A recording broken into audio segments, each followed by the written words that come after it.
ನೋಡಿ, ಒಂದು ಹೆಣ್ಣುಮಗಳು lorry driver ಮಗಳು ಫಸ್ಟ್ ಬಂದಿದ್ದಾರೆ. ಸೈನ್ಸ್, ಕಾಮರ್ಸ್, ಆರ್ಟ್ಸ್ ಇದೆ, ಫಸ್ಟ್ ಬಂದಿದ್ದಾರೆ. ಆಮೇಲೆ ಎಲ್ಲ ನೋಡಿ, ಆ 3 ಹೆಣ್ಮಕ್ಳು ಕೂಡ ಫಸ್ಟ್ ಬಂದವರು 3 ಹೆಣ್ಮಕ್ಳು. ಅರ್ಥ ಆಯ್ತಾ? ಅಮೂಲ್ಯ ಕಾಮತ್ ಸೈನ್ಸು 599, ದೀಪಶ್ರೀ 598, ಸಂಜನಾಬಾಯಿ 597. ಎಷ್ಟು ಮಾರ್ಕ್ ರೀ ಇದು? ಹಾಂ, ಇಷ್ಟು ಮಾರ್ಕಲ್ಲಿ ಒಂದು 4 ಹುಡುಗರು ಪಾಸ್ ಆಗ್ಬೋದು. ಒಬ್ಬೊಬ್ಬರ ಅಮೂಲ್ಯ ಕಾಮತ್ 590, ಅದರಲ್ಲಿ 4 ಜನ ಪಾಸ್ ಆಗ್ಬೋದು. ಇರಲಿ, ಎಲ್ಲರಿಗೂ ಒಳ್ಳೇದಾಗಲಿ. ಆದರೆ ಈ ಹೆಣ್ಣು ಮಕ್ಕಳು ಎಲ್ಲಿಗೆ ಹೋಗ್ತವೆ ಆಮೇಲೆ? ಇದು ಪ್ರಶ್ನೆ. ನಾವು ಮುಂದುವರೆದ ದೇಶ ಅಥವಾ 3ನೇ ಆರ್ಥಿಕತೆ ಅಂತ ಹೇಳುವಾಗ ಈ ಹೆಣ್ಣು ಮಕ್ಕಳು ಕೂಡ ದೊಡ್ಡ ದೊಡ್ಡ ಸ್ಥಾನಗಳನ್ನು ಅಲಂಕರಿಸಬೇಕು. ನಾವು ಇನ್ನೂ ಕೂಡ ಒಂದು ರಾಜಕಾರಣದಲ್ಲಿ ಒಂದು ಸೀಟ್ ಕೊಡ್ತಾ ಇಲ್ಲ ಕರೆಕ್ಟಾಗಿ. ಈಗ 33% ಆಗಿದೆ ಮತ್ತೊಂದು ಅಂತೇಳಿ, ಅಂದರೆ ಕಾಡಿಬೇಡಿ ಪಡೆಯುವಂಥದ್ದಾಗಿದೆ ಅಂತ ಆದರೆ ನೋಡಿ, ಬಡ ಮಕ್ಕಳು ಗೌರ್ಮೆಂಟ್ ಸ್ಕೂಲಲ್ಲಿ ಓದಬೇಕು. ಮತ್ತೊಂದು, ಈಗ ದೊಡ್ಡ ದೊಡ್ಡ ರಾಜಕಾರಣಿಗಳ ಮಕ್ಕಳು ಎಲ್ಲೆಲ್ಲಿ ಓದ್ತಾ ಇದ್ದಾರೆ? ಎಲ್ಲ ಸಿದ್ದರಾಮಯ್ಯ ಮೊಮ್ಮಗ ಎಲ್ಲಿ? ಕನ್ನಡ ಶಾಲೆನಾ? ಅಲ್ಲ, ಜರ್ಮನಿಯಲ್ಲಿ ಓದು. DK ಶಿವಕುಮಾರ್ ಪುತ್ರಿ ಗ್ಲೋಬಲ್ ಅಕಾಡೆಮಿ ಆಫ್ ಟೆಕ್ನಾಲಜಿ ಅವರದೇ. KC ವೀರೇಂದ್ರ ಪುತ್ರಿ. KC ವೀರೇಂದ್ರ ಅಂತಂದರೆ ನಿಮ್ಮ ದೊಡ್ಡಣ್ಣವರ ಅಳಿಯ ಇವರು. Don Bosco school, Chitradurga. Sharan Prakash Patil ಅವರ ಮಗ ವಿದೇಶದಲ್ಲಿ ಇಂಜಿನಿಯರಿಂಗ್ ಮಾಡ್ತಾ ಇದ್ದಾರೆ. ಮಾಡಲಿ, ಇಲ್ಲ ಅಂತಲ್ಲ. ಶರಣ್ ಪ್ರಕಾಶ್ ಪಾಟೀಲ್ ಅವರ 2ನೇ ಮಗ ಕಲಬುರಗಿಯ ಕೇಂಬ್ರಿಡ್ಜ್ ಸ್ಕೂಲ್ನಲ್ಲಿ ವಿದ್ಯಾರ್ಥಿ ಆಗಿದ್ದಾರೆ. ಶರಣಗೌಡ ಕಂದಕೂರ್ ಅವರ ಮಗ ಇಂಗ್ಲೀಷ್ ಸ್ಕೂಲ್ನಲ್ಲಿ ಓದ್ತಾ ಇದ್ದಾರೆ. ಸತೀಶ್ ಸೈಲ್ ಅವರ ಪುತ್ರಿ ಬೆಂಗಳೂರಿನ ಮೌಂಟ್ ಕಾರ್ಮೆಲ್ ಕಾಲೇಜಲ್ಲಿ ಓದ್ತಾ ಇದ್ದಾರೆ. ಮಂಕಾಳ ವೈದ್ಯ ಅವರ ಮಕ್ಕಳು ಮಂಕಾಳ ವೈದ್ಯ ಕಾಲೇಜಲ್ಲಿ ಓದ್ತಾ ಇದ್ದಾರೆ. ವಿಶ್ವೇಶ್ವರ ಹೆಗಡೆ ಕಾಗೇರಿ ಅವರ ಪುತ್ರಿ ಶಿರಸಿ MES ಕಾಲೇಜ್. ಇವರು ವಿಶ್ವೇಶ್ವರ ಹೆಗಡೆ ಕಾಗೇರಿ ಅವರು ಮಾತ್ರ ತಮ್ಮ ಮಕ್ಕಳನ್ನು ಸರ್ಕಾರಿ ಶಾಲೆಗೆ ಕಳಿಸಿದರು. ಇವರು ಶಿಕ್ಷಣ ಸಚಿವರಾಗಿದ್ದರು ಕೂಡ ಆ ಸಂದರ್ಭದಲ್ಲಿ. ನೆನಪಿದೆ ನನಗೆ, ಒಂದು ಕಾರ್ಯಕ್ರಮ ಮಾಡಿದ್ದೆ.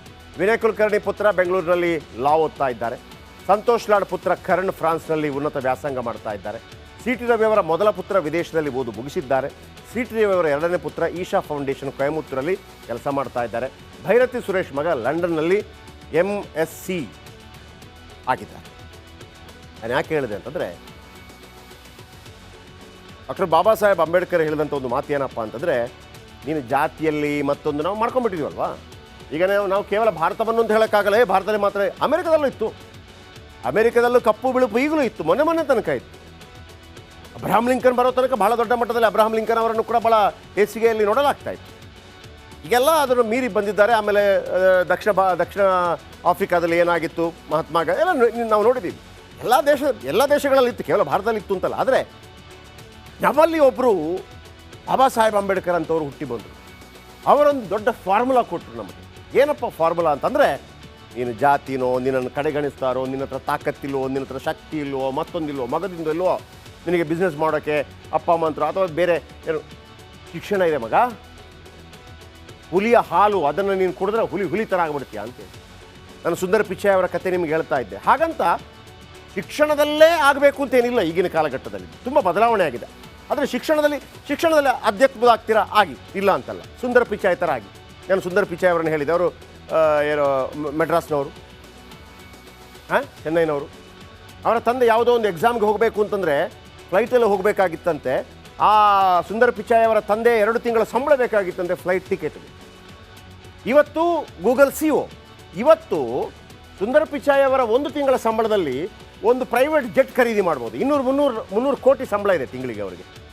ಆಯಿತಾ? ನಂಬರ್ 1. ಒಂದು ಕಾಲದಲ್ಲಿ ಶಿಕ್ಷಣವೇ ಒಂದು. ಹಾಗಿದ್ರೆ ಶಿಕ್ಷಣ ಇಲ್ಲದಿದ್ರೆ ಮಾರ್ಕ್ ಜುಕರ್ಬರ್ಗ್, ಯಾರು ಫೇಸ್ಬುಕ್ ಸಂಸ್ಥಾಪಕ, ಅವರು ಡ್ರಾಪ್ ಔಟ್. ಒಂದು ಕಡೆ ನೀವು ಚೆನ್ನಾಗಿ ಮಾಡಿ, ಆಗಿಲ್ಲ ಅಂತ ತಲೆ ಕೆಡಿಸ್ಕೋಬೇಡಿ. ಆಯಿತಾ? ಬಿಲ್ ಗೇಟ್ಸು, ಈ ಕಂಪ್ಯೂಟರ್ ಎಲ್ಲ ಆಯ್ತಲ್ಲ, bill Gates drop out. Tendulkar ಇನ್ನೂ SLC ಆಗಿಲ್ಲ, ಅವ್ರದ್ದು ಕಂಪ್ಲೀಟ್ ಆಗಿಲ್ಲ, ಆದರೆ ಅವ್ರದ್ದೇ ಪಾಠ ಇದೆ. ಡಾಕ್ಟರ್ ರಾಜ್ಕುಮಾರ್ 3ನೇ ಕ್ಲಾಸು 4ನೇ ಕ್ಲಾಸು, ಈ ಥರ. ಇದರ ಜೊತೆಗೆ ಕ್ರೀಡೆಗೂ ಕೂಡ ಅಷ್ಟೇ ಮಹತ್ವ ಇದೆ.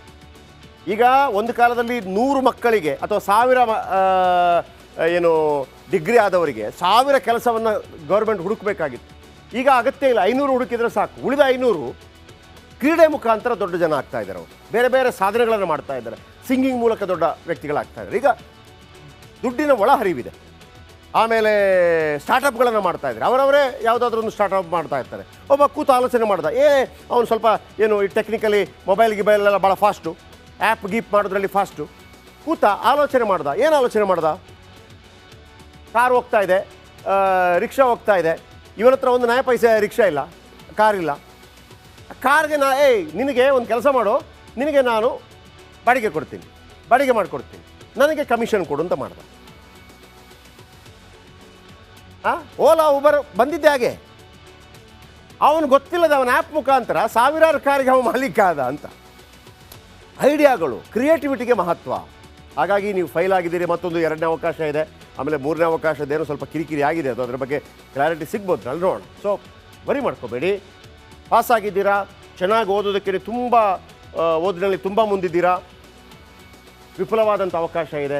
ಸರ್ ಓದಿನ ಹತ್ರ ತಲೆ ಹೋಗ್ತಾನೇ ಇಲ್ಲ, ಬೇರೆ ಏನೋ ಮಾಡಬೇಕು ಅಂತ ಅನಿಸ್ತದೆ, ಮಾಡಿ. ಮುಕ್ತವಾದಂಥ ಅವಕಾಶ ಇದೆ, ಸ್ಪೋರ್ಟ್ಸಲ್ಲಿ ಅವಕಾಶ ಇದೆ, ಆರ್ಟಲ್ಲಿ ಅವಕಾಶ ಇದೆ, ಸಿಂಗಿಂಗಲ್ಲಿ ಅವಕಾಶ ಇದೆ, ಎಲ್ಲದರಲ್ಲೂ ಅವಕಾಶ ಇದೆ. ಓಕೆ, ಇಲ್ಲ ನಿಮ್ಮ ಹತ್ರ ವಿಶೇಷ ಟ್ಯಾಲೆಂಟ್ ಇದೆ, ಯೂಟ್ಯೂಬ್ ಮುಖಾಂತರ ಅವಕಾಶ ಇದೆ, ವರಿ ಮಾಡ್ಕೊಬೇಡಿ. ಮುಂದಿನ ಸುದ್ದಿ ನೋಡಿ, ಒಂದು ಹೆಣ್ಣುಮಗಳು ಲಾರಿ ಡ್ರೈವರ್ ಮಗಳು ಫಸ್ಟ್ ಬಂದಿದ್ದಾರೆ. ಸೈನ್ಸ್, ಕಾಮರ್ಸ್, ಆರ್ಟ್ಸ್ ಇದೆ, ಫಸ್ಟ್ ಬಂದಿದ್ದಾರೆ. ಆಮೇಲೆ ಎಲ್ಲ ನೋಡಿ, ಆ 3 ಹೆಣ್ಮಕ್ಳು ಕೂಡ ಫಸ್ಟ್ ಬಂದವರು 3 ಹೆಣ್ಮಕ್ಳು. ಅರ್ಥ ಆಯ್ತಾ?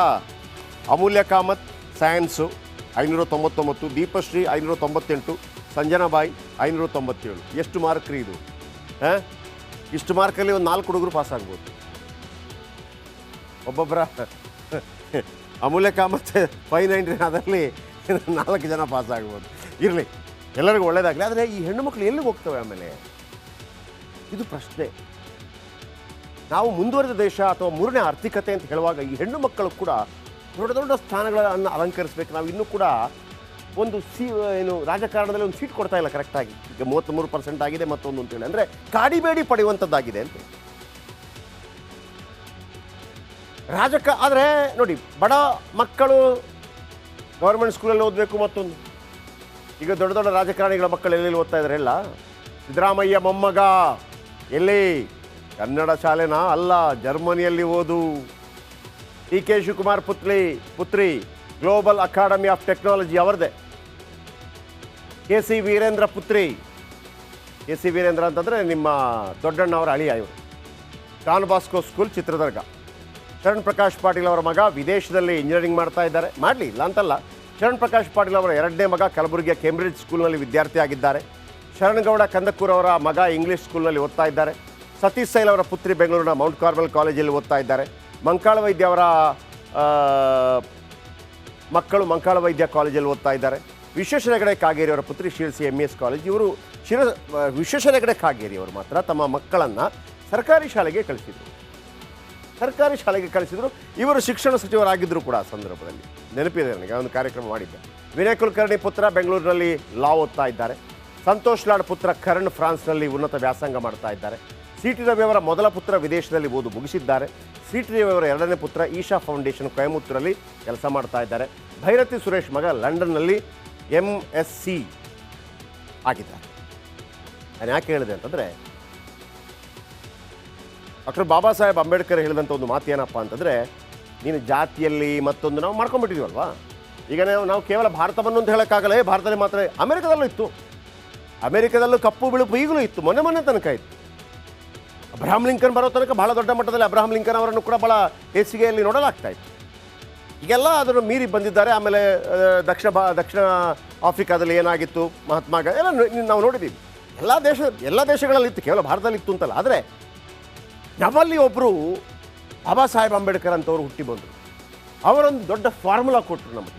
ಏನಪ್ಪ ಫಾರ್ಮುಲಾ ಅಂತಂದರೆ, ನೀನು ಜಾತಿನೋ, ನಿನ್ನನ್ನು ಕಡೆಗಣಿಸ್ತಾರೋ, ನಿನ್ನ ಹತ್ರ ತಾಕತ್ತಿಲ್ವೋ, ನಿನ್ನ ಹತ್ರ ಶಕ್ತಿ ಇಲ್ವೋ, ಮತ್ತೊಂದಿಲ್ವೋ, ಮಗದಿಂದ ಇಲ್ವೋ, ನಿನಗೆ ಬಿಸ್ನೆಸ್ ಮಾಡೋಕ್ಕೆ ಅಪ್ಪ ಅಮ್ಮ ಅಂತರು ಅಥವಾ ಬೇರೆ ಏನು ಶಿಕ್ಷಣ ಇದೆ ಮಗ, ಹುಲಿಯ ಹಾಲು ಅದನ್ನು ನೀನು ಕುಡಿದ್ರೆ ಹುಲಿ ಥರ ಆಗ್ಬಿಡ್ತೀಯ ಅಂತೇಳಿ ನಾನು ಸುಂದರ ಪಿಚಾಯ್ ಅವರ ಕತೆ ನಿಮ್ಗೆ ಹೇಳ್ತಾ ಇದ್ದೆ. ಹಾಗಂತ ಶಿಕ್ಷಣದಲ್ಲೇ ಆಗಬೇಕು ಅಂತೇನಿಲ್ಲ. ಈಗಿನ ಕಾಲಘಟ್ಟದಲ್ಲಿ ತುಂಬ ಬದಲಾವಣೆ ಆಗಿದೆ.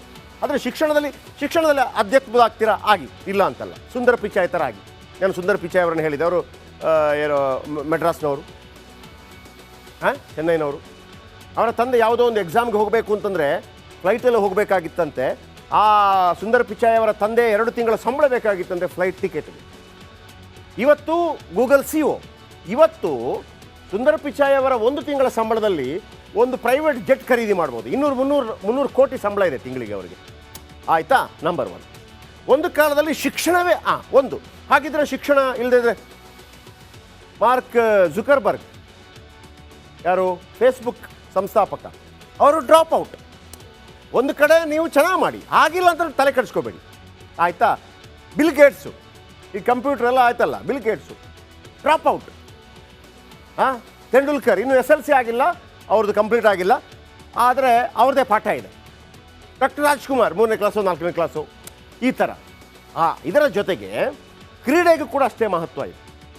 ಈಗ ಒಂದು ಕಾಲದಲ್ಲಿ 100 ಮಕ್ಕಳಿಗೆ ಅಥವಾ 1000 ಏನು ಡಿಗ್ರಿ ಆದವರಿಗೆ 1000 ಕೆಲಸವನ್ನು ಗೌರ್ಮೆಂಟ್ ಹುಡುಕಬೇಕಾಗಿತ್ತು.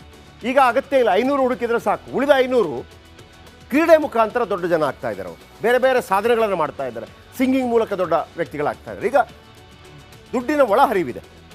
ಆಮೇಲೆ ಸ್ಟಾರ್ಟಪ್ಗಳನ್ನು ಮಾಡ್ತಾ ಇದ್ದಾರೆ. ಅವರವರೇ ಯಾವುದಾದ್ರೂ ಒಂದು ಸ್ಟಾರ್ಟಪ್ ಮಾಡ್ತಾ ಇರ್ತಾರೆ. ಒಬ್ಬ ಕೂತು ಆಲೋಚನೆ ಮಾಡ್ದ, ಅವನು ಸ್ವಲ್ಪ ಏನು ಈ ಟೆಕ್ನಿಕಲಿ ಗಿಬೈಲೆಲ್ಲ ಭಾಳ ಫಾಸ್ಟು, ಆ್ಯಪ್ ಗೀಪ್ ಮಾಡೋದ್ರಲ್ಲಿ ಫಾಸ್ಟು. ಕೂತ ಆಲೋಚನೆ ಮಾಡ್ದ. ಏನು ಆಲೋಚನೆ ಮಾಡ್ದ? ಕಾರ್ ಹೋಗ್ತಾ ಇದೆ, ರಿಕ್ಷಾ ಹೋಗ್ತಾ ಇದೆ, ಇವನ ಹತ್ರ ಒಂದು ನಯ ಪೈಸೆ ರಿಕ್ಷಾ ಇಲ್ಲ, ಕಾರಿಲ್ಲ. ಕಾರ್ಗೆ ನಿನಗೆ ಒಂದು ಕೆಲಸ ಮಾಡು, ನಿನಗೆ ನಾನು ಬಾಡಿಗೆ ಕೊಡ್ತೀನಿ, ಬಾಡಿಗೆ ಮಾಡಿಕೊಡ್ತೀನಿ, ನನಗೆ ಕಮಿಷನ್ ಕೊಡು ಅಂತ ಮಾಡ್ದ.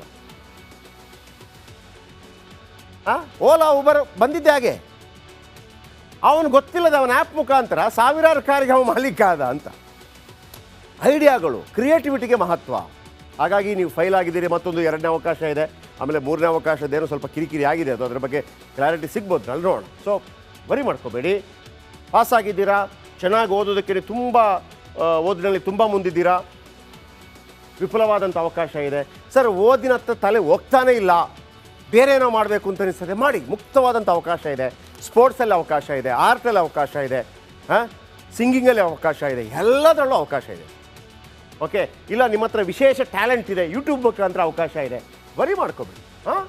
ಮುಂದಿನ ಸುದ್ದಿ.